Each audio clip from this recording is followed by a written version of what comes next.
ਕਿਸਾਨ ਵੀਰੋ ਅੱਜ ਜਿਹੜਾ ਸ਼ਾਟ ਆਪਾਂ ਬਣਾ ਰਹੇ ਆ ਪਿੰਡ ਚਾਟੀਵਿੰਡ ਤਹਿਸੀਲ ਜ਼ਿਲ੍ਹਾ ਸ਼੍ਰੀ ਅੰਮ੍ਰਿਤਸਰ ਸਾਹਿਬ ਬਾਈ ਜੋਬਨ ਦੇ ਫਾਰਮ ਤੋਂ 3 ਨਗ 2 ਗਾਵਾਂ ਤੇ 1 ਮੱਝ। ਬਾਈ ਜੋਬਨ ਸਤਿ ਸ਼੍ਰੀ ਅਕਾਲ। ਸਤਿ ਸ਼੍ਰੀ ਅਕਾਲ ਜੀ। ਗਾਂ ਬਾਰੇ ਦੱਸਿਓ ਜੀ। ਗਾਂ ਦਾ ਵੀਰ ਜੀ ਦੁੱਧ 12 ਕਿਲੋ ਹੋਊਗਾ। 25000 ਦੀ ਆਪਾਂ ਗਾਂ ਦੇ ਦੇਣੀ ਵੀਰ ਜੀ। ਇਹ ਸੂਆ ਕਿੰਨਾ ਜੀ? ਸੂਆ ਦੂਸਰਾ ਹੈ ਵਸ਼ੀ ਮਗਰ ਜੋੜੀ। ਵਸ਼ੀ ਮਗਰ ਰੇਟ ਦਾ ਹੋਊਗਾ ਜੀ 25000 ਰੁਪਏ। ਹਾਂਜੀ ਆ ਝੋਟੀ ਆਪਾਂ ਦੇ ਦੇਣੀ ਆ 65000 ਦੀ। ਦੁੱਧ 10 ਕਿਲੋ ਹੋਊਗਾ। 65000 ਰੁਪਏ ਰੇਟ, ਦੁੱਧ 10 ਕਿਲੋ, ਸੂਆ ਦੂਜਾ, ਚਾਰ ਇੱਕ ਦੀ ਮੈਂ ਸੂਈ ਜੇ। ਲਓ ਜੀ ਤੇ ਬੱਚਾ ਦੇ ਮਗਰ ਕੱਟੀ। ਹਾਂ ਕੱਟੀ ਮਗਰ ਜੀ। ਇਹਦੇ ਮਗਰ ਕੱਟੀ ਜੀ।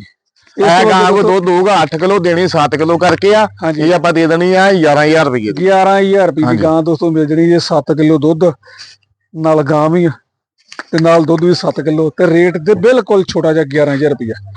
ਤਿੰਨ ਨਗ ਦਿਖਾਇਆ, ਤਿੰਨਾਂ ਨਗਾਂ ਦੀ ਜਿਹੜੀ ਪ੍ਰੋਪਰ ਵੀਡੀਓ ਆਪਾਂ ਫੁੱਲ ਬਣਾਈ ਹੋਈ ਹੈ, ਜਲਦ ਚਲਾ ਦਾਂਗੇ। ਵੀਰਾਂ ਨੂੰ ਬੇਨਤੀ ਆ ਫੁੱਲ ਵੀਡੀਓ ਜ਼ਰੂਰ ਦੇਖਿਆ ਕਰੋ। ਆਰਡਰ ਕੁਆਲਿਟੀ ਦੋਸਤੋ ਗਾਂ ਦੀ ਬਹੁਤ ਸੋਹਣੀ, ਮੱਝ ਦੀ ਬਹੁਤ ਸੋਹਣੀ ਹੈ। ਤਸੱਲੀ ਕਰ ਲਿਆ ਕਰੋ, ਇੱਕ ਟਾਈਮ 2 ਟਾਈਮ ਚੋ ਕੇ ਬੇਸ਼ੱਕ ਆਪਣੀ ਫੁੱਲ ਵੀਡੀਓ ਦਾ ਕਰਿਓ ਵੇਟ। ਧੰਨਵਾਦ ਜੀ।